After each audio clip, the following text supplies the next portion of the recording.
John, the first round of Euro 2012 is coming to an end tonight. Unfortunately for Ireland, we're having to play home first thing in the morning. But before we talk about Ireland and their performances, or maybe lack of them, it's been a fantastic European Championship, hasn't it?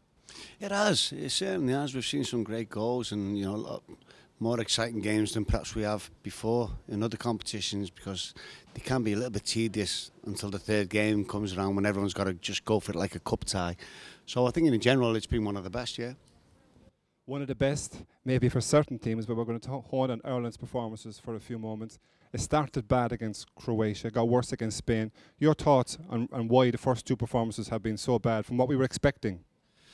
It's hard to pinpoint the areas where we struggle, but certainly the lads looked a little bit inept. They looked very tired to me, sluggish in the games, and the big problem we had was it's never a good time to concede a goal, but the times we have conceded in the Croatia game more than any, right at the start, before half time and after half time, it does kick in the proverbials, and it's hard to react, and kick on. And then we done the same against Spain, right at the start, when you need to dig deep for the first 25 minutes and keep a clean sheet. So we've had to chase the games, and it's not worked out well for us at all.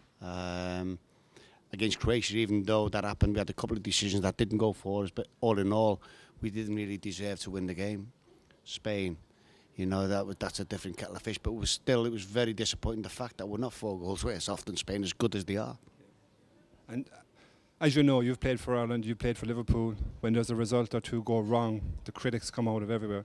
Trapattoni is getting it in the neck from home, from abroad. A couple of questions for you on that. In terms, a lot of the questions now are referring to who he didn't bring. Were you happy with the squad that he brought, bearing in mind we qualified for our first European Championships in 22 years? I think he was very loyal to the players who got us there. I thought it was a great achievement, us getting there, because it was a tough group we got out of. We didn't make it. We give everyone, a bit of a holiday out there, a bit of lift, morale boosting, and then it's all capitulated, unfortunately. But certainly he done tremendous getting here. I think it's very, very harsh for people to start really knocking him for one reason or not, whatever squad he took out. He has been loyal. Perhaps he should have made 1 or 2 changes than he did, but only he knows the reason why. But certainly to ask for his head, I think that's nonsensical. Who's going to come in and do a better job? Well, I'll mention one name, one man again, who regularly figures in international tournaments. We go back to Saipan in 2002. Mr. Roy Keane, he's made the headlines. 2 questions for you. First of all, he blasted the fans for saying we're partying too much, that we should only sing when you're winning. Your thoughts on that? He may have been misinterpreted in many ways. You could see Roy's very passionate about football.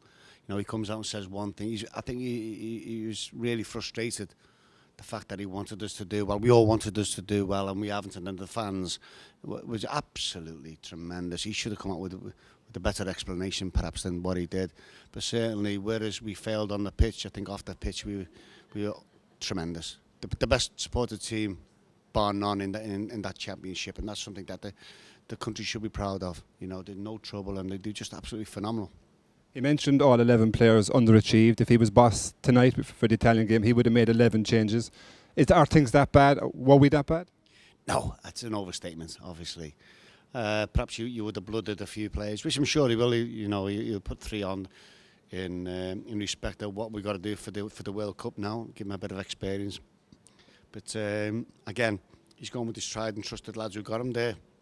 Give them the last opportunity to make amends for what's happened before, and even though it's far too late. And finally, is Trapattoni the man to lead us forward to Brazil 2014? Would you give Roy the job? Would you consider Chris Hughton, considering now everybody's saying Trapattoni's methods are too old, he's too long in the tooth, we need to bring in young blood? Is he the man to do that? Well, it's all about opinions, but personally, I would stick with a tried and trusted formula at the moment. He knows what it takes to get to these heights. He got us to the European Championship, which was harder to get than the World Cup, in all honesty. So I'd trust him for 1 more shot at the World Cups. I really would, personally.